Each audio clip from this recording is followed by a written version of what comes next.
On episode 51 of the Fintech Moshpit, I'll be joined by Braxton, Winston, Bruce Clark, Pat Millen, and CJ Collins to discuss bridging the digital divide.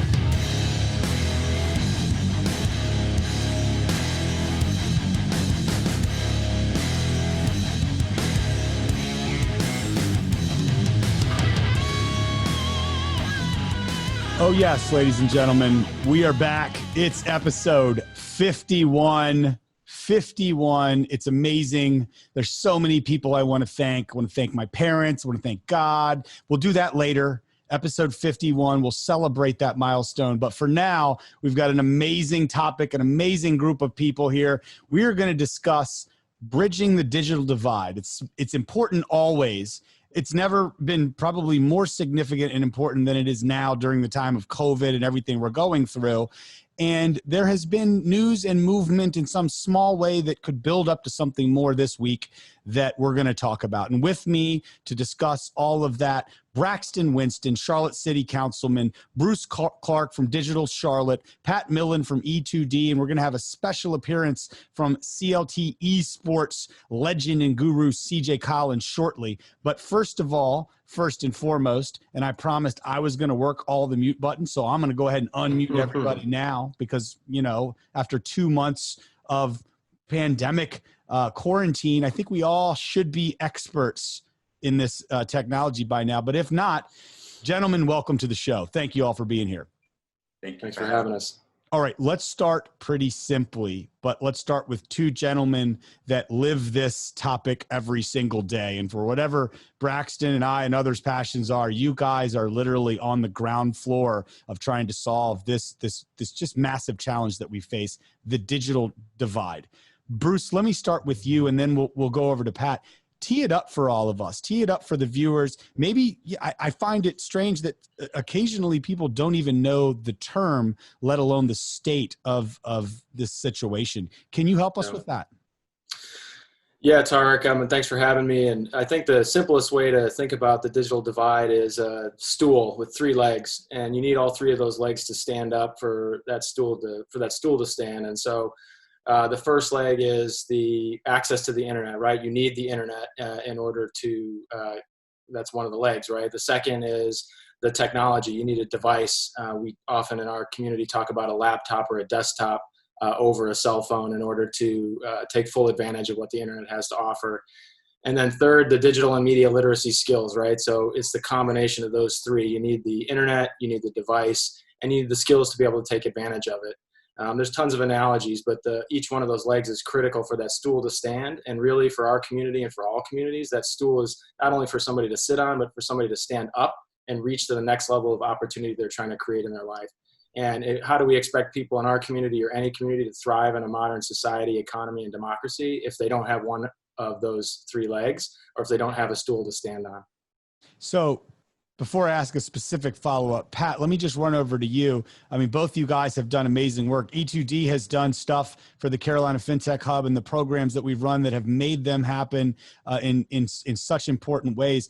What would you elaborate or add to Bruce's kind of tee up there for the general public? Well, I would say, you know, Bruce and I are definitely on the same page with all of this.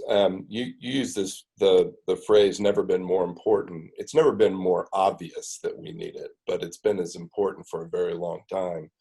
Over 75% of homework that students get at school requires a computer to do it. So for families that don't have access to the technology, the kids are falling farther and farther behind. And ultimately, this is all about an opportunity gap. But what's interesting is it's an opportunity gap that is actually resolvable. If the community has the will to do something about it. There are hundreds of thousands of devices in corporate Charlotte up in those skyscrapers that are getting retired every single year. And if we could get our hands on them, if we could make sure that everybody out there knew, particularly if they're coming from an economically disadvantaged situation, there are low-cost broadband opportunities that exist all throughout our community. That's not true of everywhere. I can't say that necessarily about Western North Carolina, but for Mecklenburg County, pretty much. And again, it's what can you do with your computer? And that's something that obviously is in great relief right now, as we are seeing what we can do with our computers, but we're also seeing what we cannot.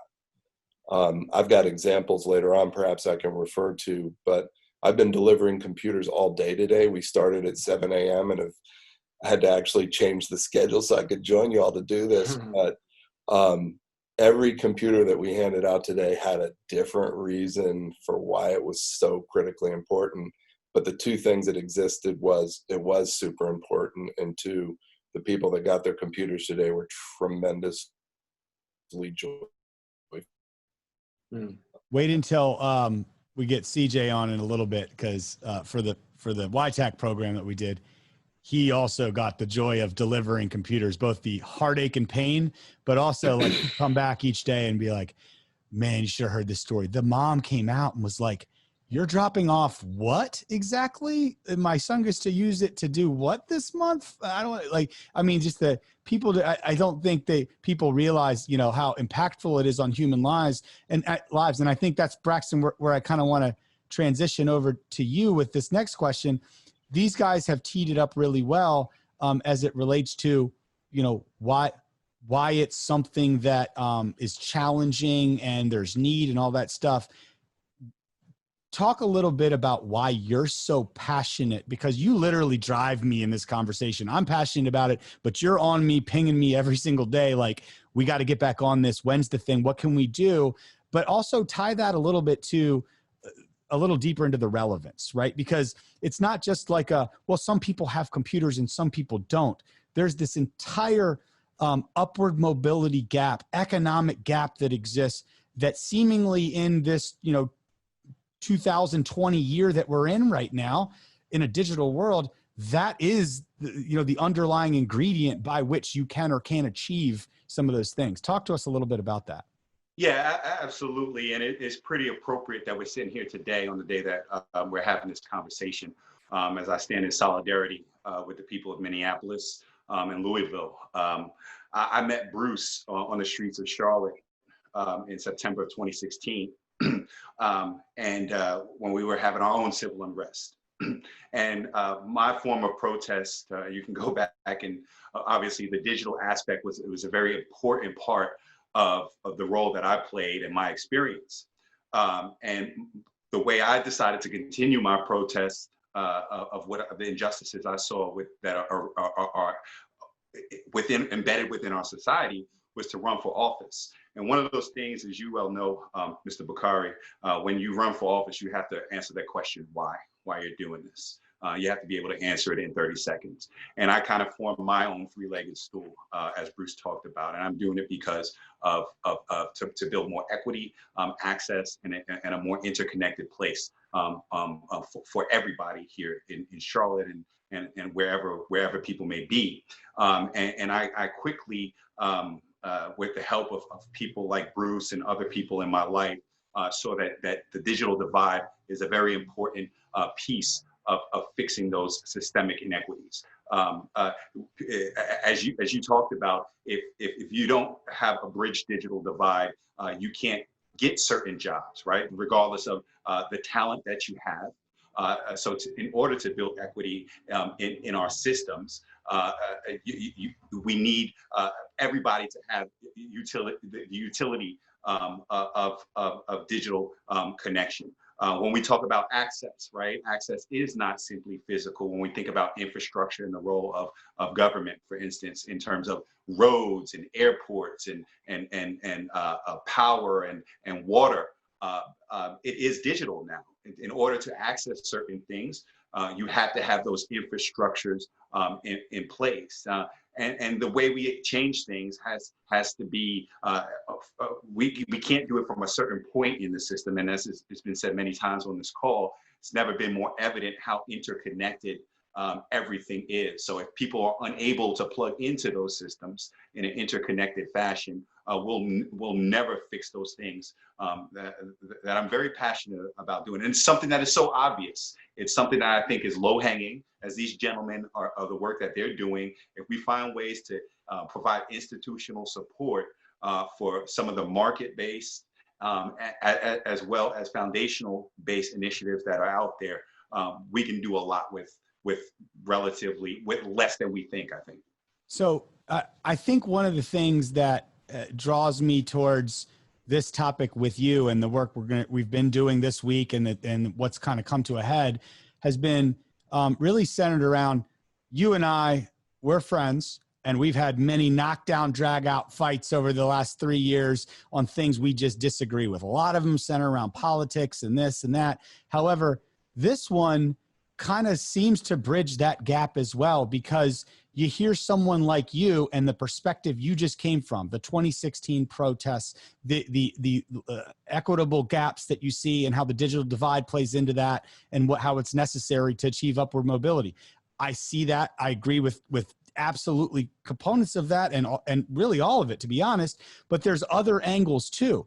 It isn't just something that an urban city like Charlotte faces. It's a rural challenge. And rural North Carolina is struggling and fighting the same thing, and it looks totally different.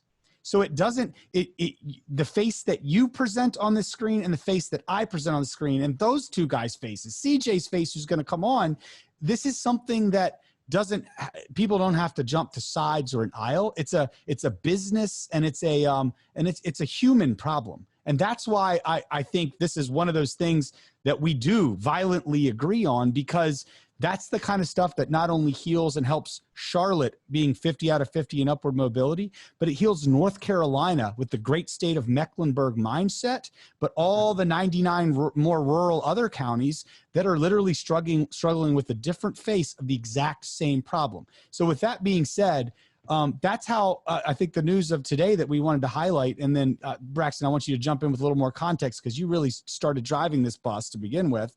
And then we'll hear from Pat and Bruce on it.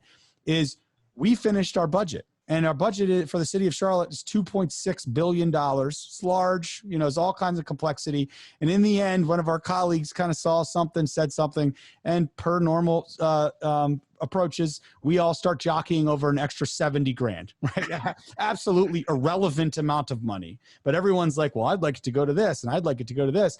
And you said in that first meeting over a week ago that you wanted it to be earmarked and tagged for a couple things, but namely and most importantly, the digital divide. And I mean, I kind of was like, I like it. 70 grand isn't going to do anything. But as we started talking offline, and I really wanted to kind of leave the money there and alone for whatever's coming, I think you and I both agreed this could be a seed. We could get some political buy-in from our colleagues, and we didn't get 70, we got 35 grand because we had to split it with someone to make it all politically work. But how could we make that $35,000 be a seed, be something that brings groups that are already doing this all together and showcases one success, one thing that we could do? And we said, all right, let's attack the digital divide. And we talked to Bruce, and then we've got Pat on board. You talked to my brother's keeper in Livian. We brought all these groups together, and we said, let's come together. And in the Delahaye Courts area, nearby the North End Smart District. Optimus Hall area and things like that. How can we, Park Hall, the geography is not my thing. It's a whole other district that he doesn't. It's not directly in the South Park Mall. I haven't been there in a while. I'm not going to lie. But how can we start with broadcasting internet and Wi-Fi to all, right? In those areas, those that need it, maybe can't get it. And then use that as then something where we can draw them into a lab, a center. Optimus Hall, so great. Love the words that Bruce said to me of like, that would be perfect. We have to figure out a lot. But a lot of the people maybe in those surrounding areas think, maybe that's not for me, that place. And I said, I love it now. I absolutely love it even more. And how can we outfit that with the same kind of computers that Pat and Bruce deliver, that YTAC delivered to the houses of folks that are optimized for coming in and using them for free? It's for them. And we're going to draw them in with esports, which is so hot right now, but we've seen that can be a bridge to STEM education and learning, as well as other things like the digital literacy and other really critical components, and ultimately bring it to a workforce development and upward mobility tool. So I just kind of laid out eventually how we very fast brought a lot of things together. We still don't know how it's all going to work.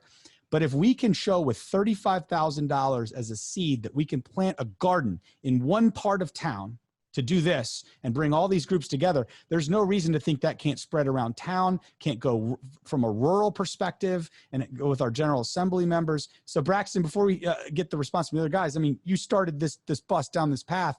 Tell me what you were thinking originally and where are we in relation to that and where we've arrived? Absolutely. Thank you. And I'll try to be as succinct as I can and then turn it over to the experts on this matter. But you're absolutely right, Mr. Bukhari, is that what we have right here with the digital divide is a very rare bird, right? You can't separate this on partisan beliefs.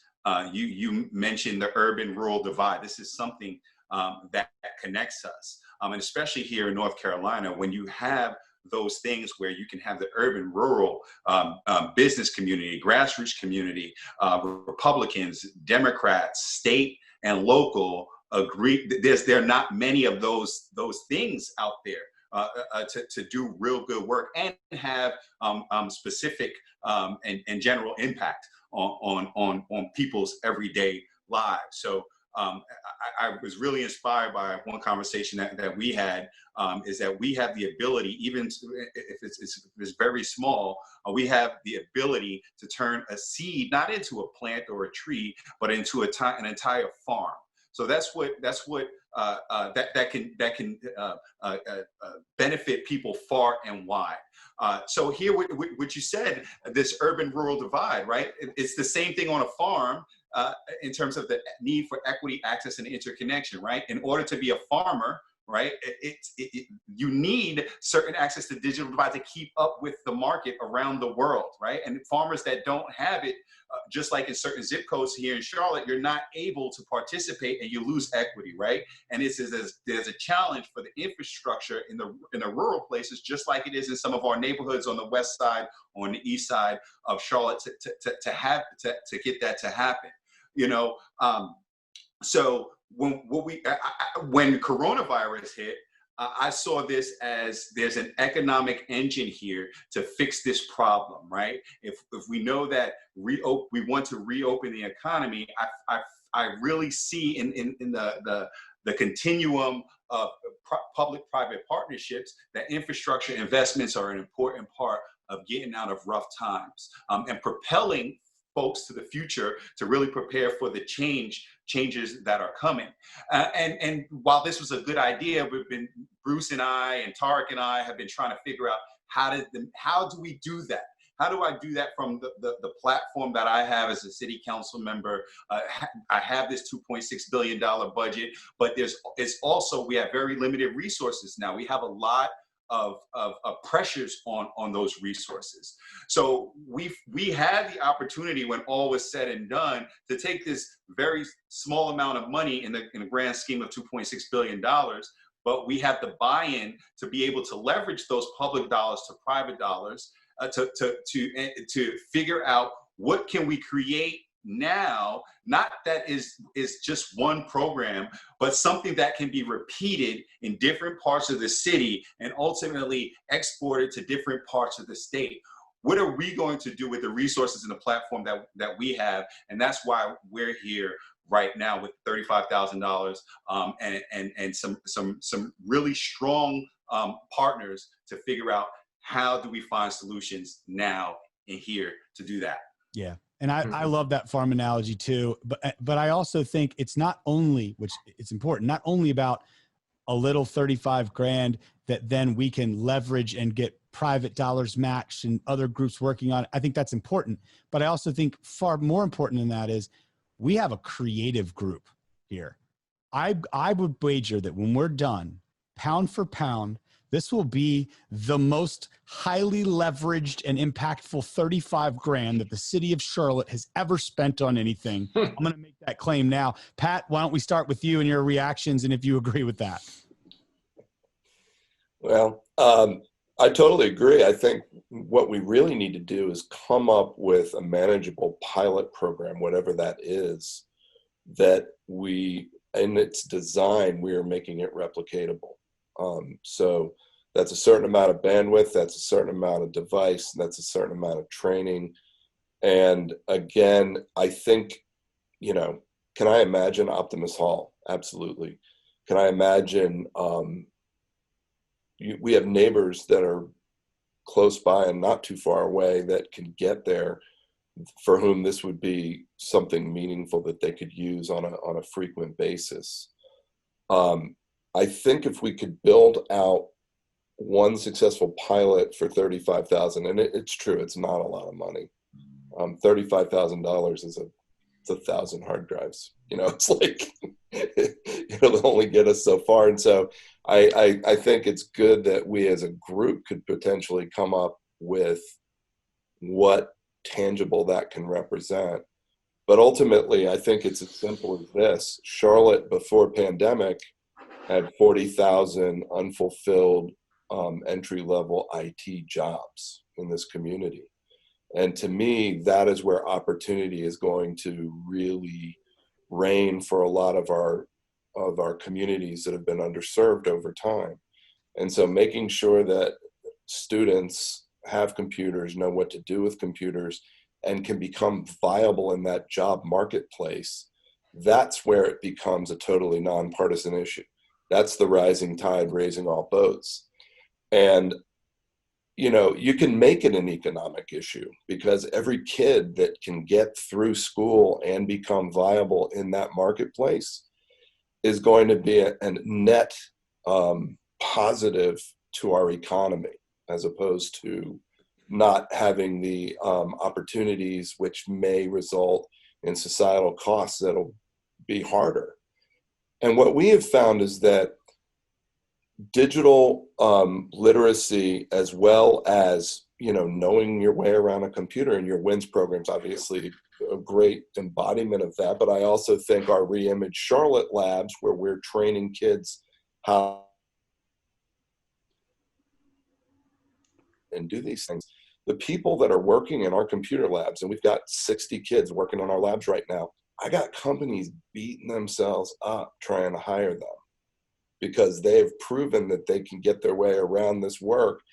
And what we have found is it's that these IT jobs that exist out there, it's the ultimate meritocracy. Nobody cares where you go to church. Nobody cares who your mama is. They only care about, are you competent? Are you ambitious? Are you working hard? And so I look at these IT professions in Charlotte and beyond Charlotte as being potentially the best way for Charlotte to we don't want to go from number 50 to number 49. That's not our objective. We want to go from number 50 to top 10. Yeah, I mean, just Bruce?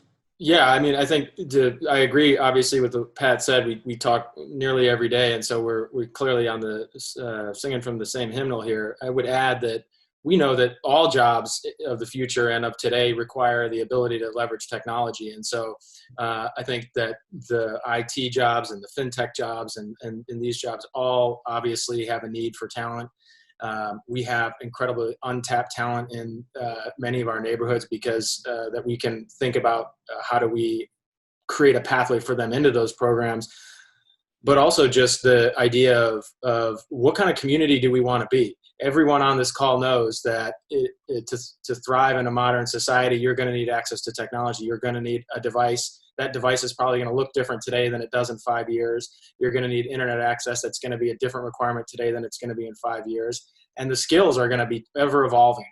So how are we as a community setting ourselves up to make sure that everyone in our community is going to be able to have that access, is going to be able to have that lifelong learning to keep up? And we weren't talking about fintech. Maybe we were, you were, but not like 20 years ago, right? And here we are. So what's it going to be in 20 years from now? Artificial intelligence, augmented reality, that's probably more like today and the next 10 years, right? So who's going to teach our community about those things when it comes to policing or when it comes to other things? Who's going to be the ones? Who are the groups? Who are the people leading? And the role of the city, coming back to this 35,000. When I got that call from you and talking to Braxton, I was floating. I was sitting in this chair. I was excited. in part because I think our city has a lot more that they can do, and specifically the city of Charlotte has a lot more they can do. And so to your point about it being a seed, Braxton, grow into a forest, that forest is something we can all see, but that forest can also grow within the city. And the way they think about the way that budget aligns with our opportunity to empower every member of our community. And to me, this is one of those pathways. A digital urban forest. I think we're onto something here. I will tell you this, and then I'm going to bring on our final guest. I want to be real clear. This $35,000 to me, what I think this means is I think our pilot is going to end up having a lot more money than that. But even if it is $500,000, it's not a material amount of money to make a dent in this problem. But this $35,000 to me is so special, not because I think that's all we're going to have here, but it's a symbol. It's a symbol that we're in the game, right? And now that we're in the game, not only that, it's that we're saying, give us a shot to show you some results with 35 grand. This is, I don't know how many of you have watched or read the book Stone Soup. This is a stone soup scenario right now. We're all, the four of us and a couple others, CJ's gonna come on. We're rolling into one part of town with a couple stones in our pocket. Have you guys had stone soup? It's so delicious. You know what makes it better? Carrots. Anybody got carrots? You know what makes it better? Tomatoes. And then all of a sudden, we're all feasting on a delicious porridge. Stone soup. I'm so glad I thought of that. Stone soup. Anyway, with that being said, it is a message. And with city money, it puts a spotlight on it in a way that wouldn't have before.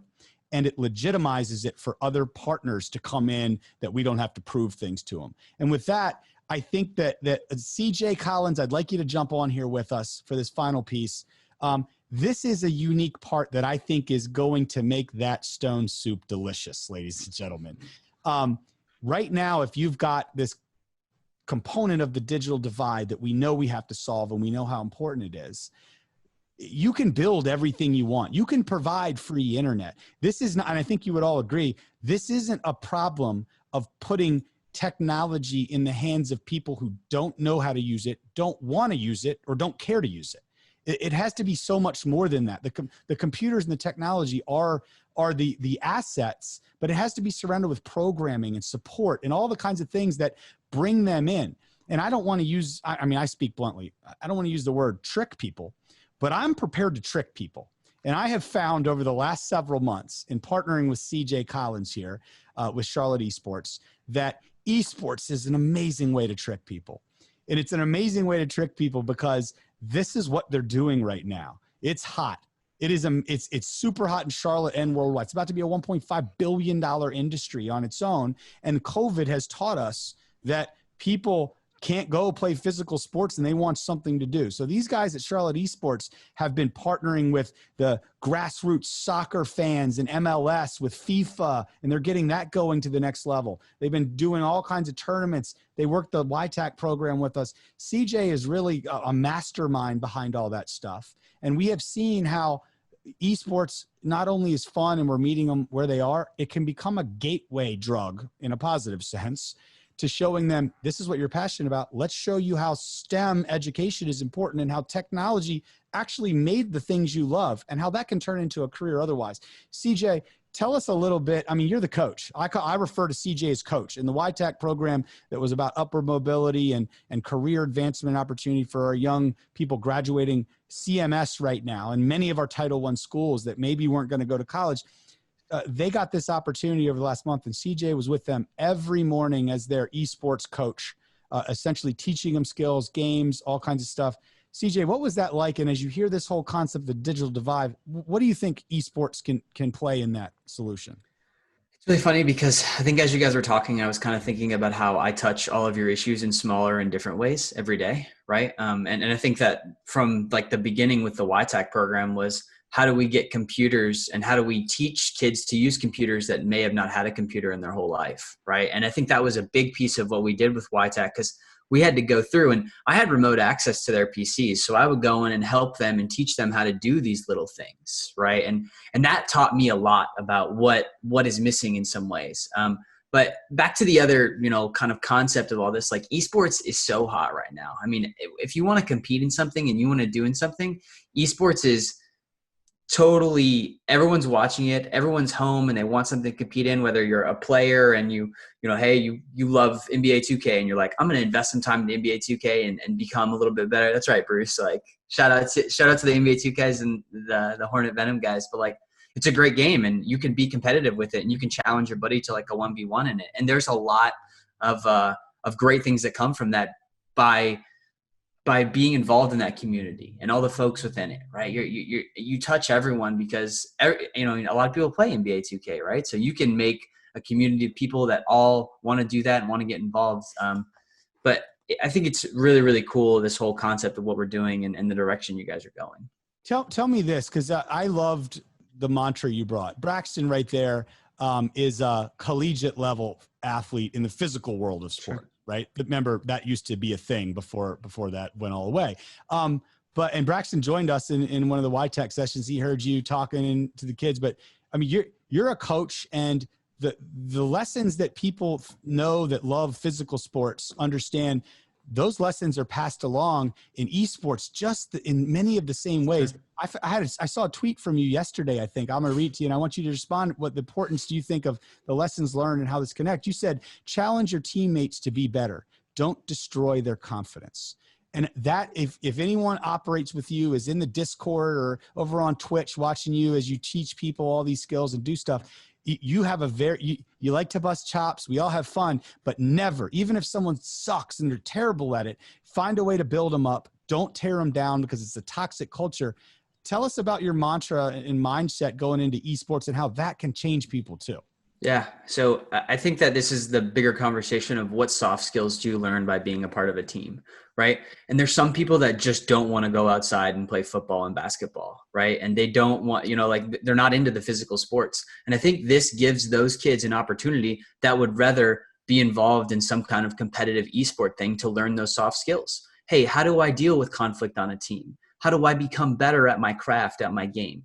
How do I work on a new strategy? How do I come up with my training and what are all those things? And I think that becomes into this bigger picture of like, how are we training these kids to be professionals in the real workforce, right? Because you deal with those inner politics, within the team that teaches you how to do the basic adult stuff that they're going to have to do at some point. So I think that gap is one of the things that we've done a lot on, and it's been really exciting to kind of see that process when we take kids through these programs. Braxton, you have something to chime in there? Yeah, absolutely. So I was able to spend some time with you at the YTech program, and I heard some of the coaching, and I was able to see the games and hear some of the impact. And you're right. I didn't realize, I never really got that close to it to really see how all of the soft skills that you get from being a part of a team and part of team sports, that's all there. And whether you look at it as entertainment, or you look at it as something passive, or you look at it as something that can be a source of revenue for you to go. But after that, I've spent some more time researching the industry, and there are I also work in event production, right? And so I am affected by not having these actual sports in place and these large events in place and not being able to pull these things off. And what I'm learning is that not only are those soft skills transferable, it's the hard skills that are making those things happen. The remote production of putting big things like conventions together remotely, or competitions, and being able to do those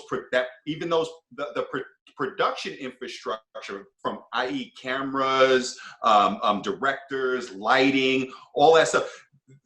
Figuring out how we do those things is happening right now in the esports world. So it is going to be more direct in figuring out this new normal, because those skills that I learned, those soft skills that I learned on playing college football, have made me more employable, right? And have made me more successful in all of the endeavors that I've had, more than the degree that I have. Is those soft skills that have it. So we're seeing it happen in real time, both to the individuals, but on the actual infrastructure that is making things work. It's really a phenomenal thing to Go ahead, Bruce. Yeah. Yeah, I mean, just thinking about when you don't have, going back to this three-legged stool, when you don't have one of those and your stool's falling over, you can't see off into the future. You can't see off into what is the possibility. And so once you get those three legs and you can stand on that stool and you can see through a program like we're talking about creating here in Optimist Hall in the North End area around Delahaye Courts, especially around esports. A lot of people who haven't been exposed, we just don't know what the opportunities are in that industry beyond even just the players, right? Who creates the game, the skills, the designers, all the things that go into it, the marketing of the game, every little thing that can go into it. And this program has an opportunity going to mobility and going to showing people the all of the things that one could think about or consider, and they can find their own unique path. I think that's the magic of what we're talking about here. Yeah. Pat, final thoughts on that as well as you hear it? Well, my son had just graduated from Denison University, and one of his friends actually dropped out of school 2 years ago and was making $400,000 a year for the Houston Outlaws in the professional Overwatch League.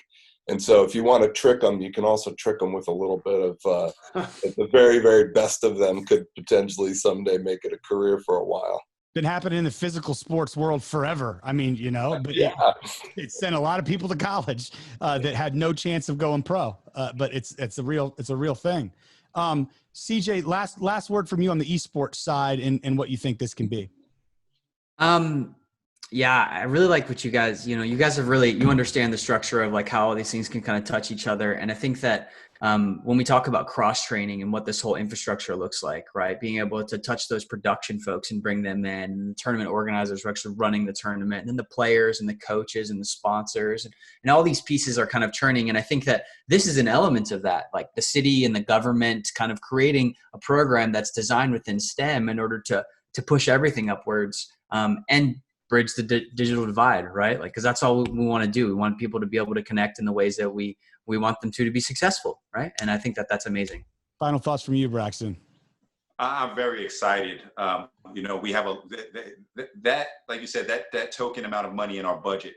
It was the start, but like you said, it gives us the mandate to come up with a plan and execute. So I encourage anybody that's listening out there, please reach out to myself, Mr. Bakari, or any of these folks. Whatever space that you think that you can play in this, we welcome it, and we need your help. So this is how we're going to change things. Absolutely, and I would just end us off to say that just having this conversation right now jazzes me up, and it jazzes me up because I see a bunch of things that previously, not in your minds, but in others' minds, they might have viewed as, well, that's a standalone topic, the digital divide. No, it's not. Digital divide is about putting devices that are connected to the internet in people's hands. Guess what? That's a tool. That's one tool that has to be part of something bigger and broader. Otherwise, you're not going to have the impact. That's why I think this 35 grand is going to go so much further, because it's going to connect the digital divide, but also connect it to the programming like esports and fun, the industry of esports like we've talked about, but then the gateway of esports into STEM education and learning, into technology, into fintech, over to the workforce jobs that are all there. It's going to achieve the upward mobility, and it's going to do it on a scale that is going to enable us not just to excite and bring other people on board, but it's going to, I know you all cringe when you think of how many of our corporate partners have a standard policy that they put drills straight through laptops and hardware because of cybersecurity concerns. And you know what? It's fine, but we're in 2020 right now. And if the right people all of a sudden were like, all right, it's worth my time to put these protocols in place, they could do it. And I think they've been waiting for a call to action and a moment like this to get the appetite at the right level of these organizations, where all of a sudden this stuff starts flowing. And I think this is the beginning. So, ladies and gentlemen, I can't thank you all enough for watching, but to my friends here on the podcast, episode 51, I can't thank you enough for what is a great first chapter of a beginning of a story that I think is very much unwritten and unknown, but it's going to be a wild ride. So, with that, thank you all for joining episode 51 of the Fintech Moshpit. Take care of yourselves. Now let's go into the weekend and forget about everything that happened this week. Goodbye.